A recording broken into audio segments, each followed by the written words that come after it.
8 तासांच्या कामासाठी संघटित असंघटित कामगारांसाठी दरमहा 30,000 रुपये वेतन लागू करा।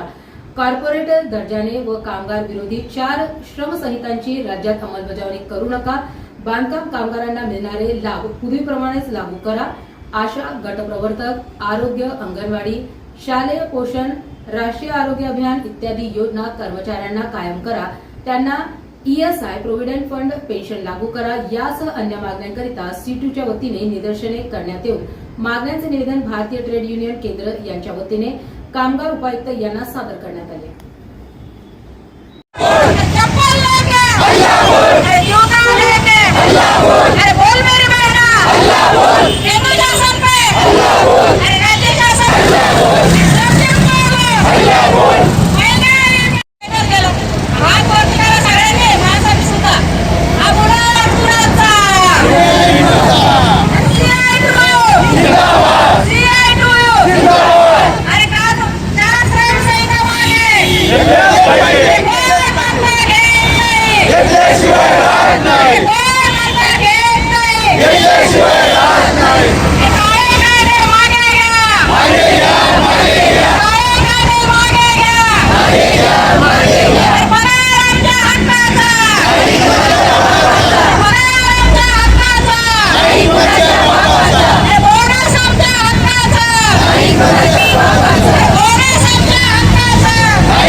तर्फे आपण निदर्शनं करतायत, काय विषय?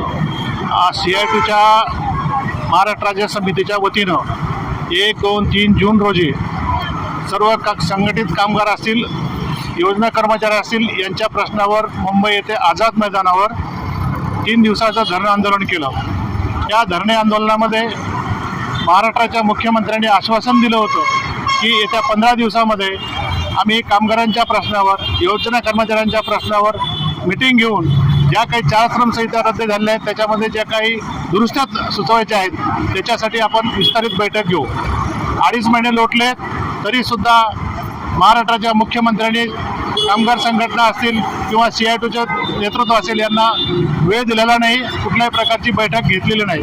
म्हणून CITच्या वतीनं आज दिनांक 10 ऑगस्ट रोजी संपूर्ण राज्यामध्ये जेल भरो आंदोलनाची हाक दिलेली आहे। त्याचाच एक भाग म्हणून आम्ही छत्रपती संभाजीनगर या ठिकाणी कामगार उपायुक्त कार्यालयासमोर तीव्र अशी निदर्शने केली। त्याचबरोबर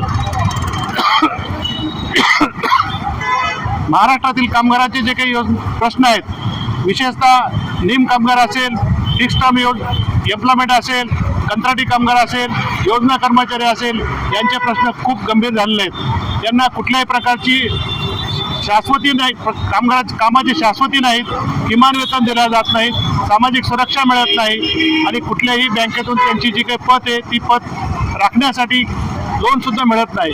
म्हणून आम्ही सातत्यानं ही कंत्राटी पद्धत रद्द झाली पाहिजेत आणि सगळ्या क्षेत्रामध्ये किमान वेतन जे काही आता महाराष्ट्र शासनानं किंवा केंद्र सरकारनं ठरवलेलं आहे किंवा किमान 30,000पेक्षा जास्त किमान वेतन दिलं पाहिजे, ते किमान वेतनाची अंमलबजावणी झाली पाहिजे।